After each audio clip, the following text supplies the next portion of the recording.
चुका है कि चौपाल क्या राम मंदिर पर सुब्रमण्यम स्वामी की पहल से तनाव बढ़ेगा? और 52% लोग मानते हैं कि हाँ, कहीं असर पड़ सकता है, और 48% इस बात से इत्तेफाक नहीं रखते। करीब करीब राय तो है, लेकिन ज्यादा लोग अगर ऐसा मानते हैं तो फिर इसके नतीजे कैसे हो सकते हैं? मैं सबसे पहले आरसी चौधरी साहब आपका रुख करना चाहूंगा, और इस बात पर लोगों के जवाब के साथ मैं आपसे जानना चाहूंगा कि क्या सुब्रमण्यम स्वामी की जो भी स्टेप है उस पर बीजेपी को अपना रुख साफ करते हुए उनको रोकना चाहिए, क्योंकि उनका नाम बीजेपी से जुड़ा है?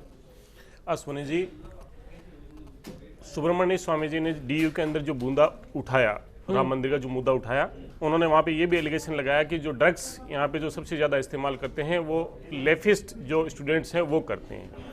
राम मंदिर का मुद्दा उठाया। हम देश की जो शाख है, विश्व के अंदर किस मुद्दे पे आप देश की शाख को बनाना चाहते हैं?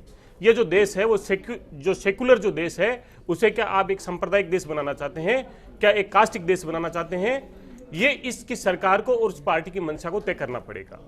हम इस इमेज को ये चाहते हैं कि विश्व के अंदर देश की छवि ये हो कि यहाँ पे सभी जो समाज के जो लोग रह रहे हैं उनमें आपसी भाईचारा है, सद्भाव है, प्रेम है। कांग्रेस इस चीज की भावना की बात करती है। इस मुद्दे से निश्चित रूप से कहीं ना कहीं जो देश की जो प्रतिष्ठा है वो अंतर्राष्ट्रीय छवि पे धूमिल होगी। चलिए गुमान सिंह जी, आप क्या कहना चाहेंगे? आप किसी भी साहब शोधकर्ता से, किसी भी बड़े विद्वान से पूछ लीजिए, आज जो भी भारत की जो दुर्दशा है, जो भी जो समस्याएं हैं, वो जब से 1527 में जब वो आया था बाबर, उसने राम मंदिर तोड़ा है और हमने उस पर कोई ज़्यादा ध्यान नहीं दिया, तब से इस देश की आज संस्कृति आप देख लो। जिस भी देश की संस्कृति कमज़ोर हुई है, वो देश अपने आप किसी भी क्षेत्र में तरक्की नहीं कर सकता।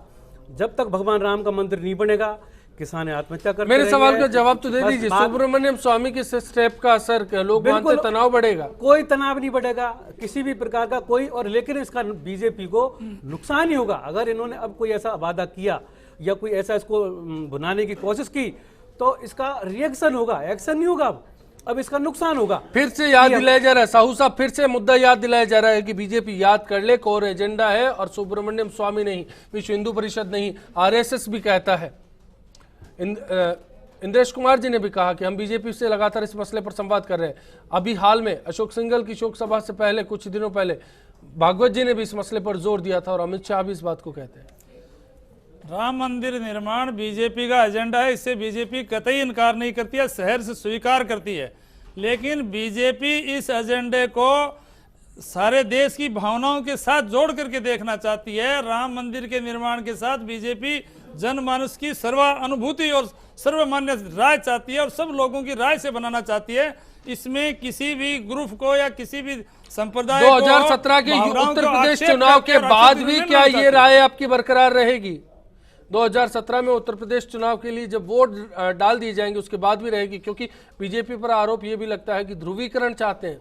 निश्चित रूप से बीजेपी के ये जो यूपी के चुनाव से देख करके देखा जा रहा है, ये तो लोगों की जो है दूरदर्शिता का अभाव है, इसलिए सोचा जा रहा है। हिंदुस्तान में चुनाव हमेशा होते रहते हैं, देश में कहीं न कहीं चुनाव चलते ही रहते हैं। थोड़े दिन पहले जो है बिहार का चुनाव, से थोड़े दिन पहले राजस्थान का था, 5 स्टेट के और चुनाव हो रहे हैं, उसके बाद यूपी का चुनाव हो रहा है। तो ये तो कुछ लोग मुद्दे को भटकाने के लिए चुनाव से जोड़ते हैं, बाकी ये मुद्दा चुनाव का नहीं है, हमारी सद्भावना और संवेदना का है। और इस मुद्दे पर मैं अपील करता हूं मुस्लिम समाज से कि वो सहमति से साथ आएं और राम मंदिर में मार्ग को प्रशस्त करें। आप बताएं, सहमति से साथ आएंगे या फिर आपको लगता है कि बीजेपी सिर्फ बरगलाने के लिए ऐसा कर रही है? मैं आऊंगा चौधरी जी आपके पास। सहमति की बात तो देखिए, मुसलमानों के 3 उसूली मौक़िफ़ हमेशा से सामने रहे हैं। पहली चीज़ तो ये है कि कहीं पर भी मस्जिद जो बनती है वो ज़बरदस्ती नहीं बनाई जा सकती किसी की ज़मीन के ऊपर। तो ये जो इल्ज़ाम है, ये मतलब ये कहिए इतिहास को तोड़ मरोड़ कर पेश किया जा रहा है कि वहाँ राम मंदिर था। अगर आप यूँ इतिहास के अंदर चले जाएंगे तो उससे पहले वहाँ बौद्ध मंदिर भी होते थे, और उससे पहले जने क्या क्या होता था। तो हमारा तो एक उसूली चीज़ ये है कि जहाँ मस्जिद बन गई है एक बार, वो हमेशा मस्जिद रहेगी। दूसरी चीज़ ये है कि मस्जिद जो है वो ज़बरदस्ती किसी की ज़मीन के ऊपर नहीं बनाई जा सकती।